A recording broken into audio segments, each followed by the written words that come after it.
حضور علیہ السلام سے جب پوچھا گیا کہ حضور سب سے بڑا گناہ کون سا ہے، تو آقا کریم علیہ الصلوۃ والسلام نے فرمایا کہ سب سے بڑا گناہ یہ ہے کہ ان تجعل للہ ندا، کہ تو اللہ کے ساتھ کسی کو شریک ٹھہرائے، وہو خلقک، حالانکہ اس نے تجھے پیدا کیا، تجھے تخلیق کیا اور تو اس کا شریک بنا کے بیٹھ جائے، کہ یہ سب سے بڑا گناہ ہے۔ تو راوی نے عرض کی کل تو ثم ایو، حضور پھر اس کے بعد؟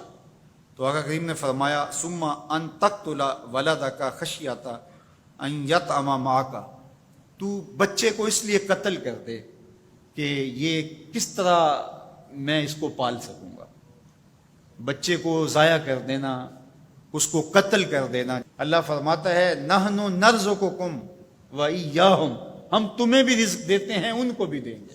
تیسری بات حضور نے فرمایا ان تزانی بحلیلۃ جارک، آپ ہمسائے کی بیوی کے ساتھ بدکاری کریں، تو یہ بڑے گناہوں میں سے۔ ہمسایہ ماں جائے کی طرح ہوتا ہے، اس کی دیوار سانجھی ہوتی ہے، اس کی عزت سانجھی ہوتی ہے، اور اگر کوئی شخص طاق میں رہے اور ہمسایوں کے گھر گھس کے ان کی آبرو ریزی کر دے، تو یہ تین بڑے گناہ جو ہیں ان میں سے ایک بڑا گناہ اللہ کے محبوب علیہ السلام نے ارشاد فرمایا۔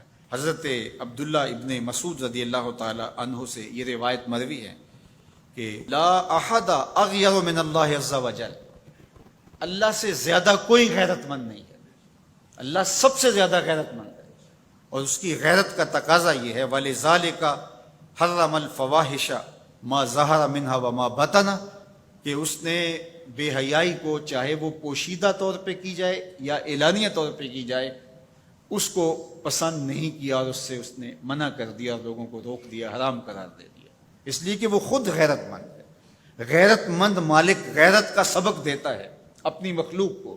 اللہ تعالیٰ قرآن مجید میں ارشاد فرمایا وَلَا تَقْرَبُوا الْفَوَاحِشَ مَا ظَهَرَ مِنْهَا وَمَا بَطَنَ، فحش کام کے قریب نہ جانا، وہ اعلانیہ طور پہ کرو یا وہ مخفی طور پہ کرو۔ تو مفسرین نے لکھا کہ جو بدکاری ہے وہ مخفی فحش ہے، اور شراب نوشی یہ اعلانیہ فحش ہے۔ شراب نوش جو ہے وہ چھپ نہیں سکتا، بدکار بعض اوقات ایک مدت کے لیے چھپ جاتا ہے، لیکن یہ بات ذہن میں رکھیے کہ جو بدکار ہے وہ دنیا کے اوپر رسوا ضرور ہوتا ہے، اس کے چہرے کا نور چھین لیا جاتا ہے اور اس کے اوپر مصیبتیں مسلط کر دی جاتی ہیں، اور اللہ کے قہر و غضب کا شکار ہوتا ہے، اس کی دعائیں قبول نہیں ہوتی، نیک لوگوں کی دعاؤں سے اس کا حصہ نکال لیا جاتا ہے، لیکن بہرحال ایک مدت کے لیے چھپ جاتا ہے۔ لیکن شرابی اپنے جرم کو نہیں چھپا پاتا، تو کہا کہ جو مخفی جرم ہے وہ بدکاری ہے، اور جو ارشاد فرمایا قرآن نے کہ جو ظاہر جرم ہے اس سے مراد جو ہے وہ الخمر ہے، شراب ہے، اور ہر نشہ دینے والی چیز سے حرام کی حرمت آئی۔ کل مسکر خمر وکل خمر حرام، فرمایا ہر نشہ آور چیز شراب ہے اور ہر شراب حرام قرار دے دی گئی ہے۔ اب یہاں بھی لوگ دلیلیں لے کے بیٹھ جاتے ہیں، میاں وہ بھی ایک مشروب ہے، اس سے کیا فرق پڑتا ہے؟ میاں جب رب نے کہہ دیا تو بات ختم ہو گئی۔ ایک یہودی کے پاس ایک مسلمان مہمان ٹھہرا تو اس نے انگور پیش کیے، تو اس نے بڑے شوق سے لیے، تو تھوڑی دیر کے بعد وہ شراب لے آیا۔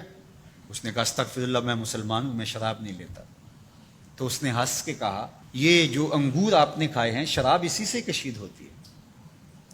تو اس مسلمان نے کہا کہ آپ کی اہلیہ کدھر ہے؟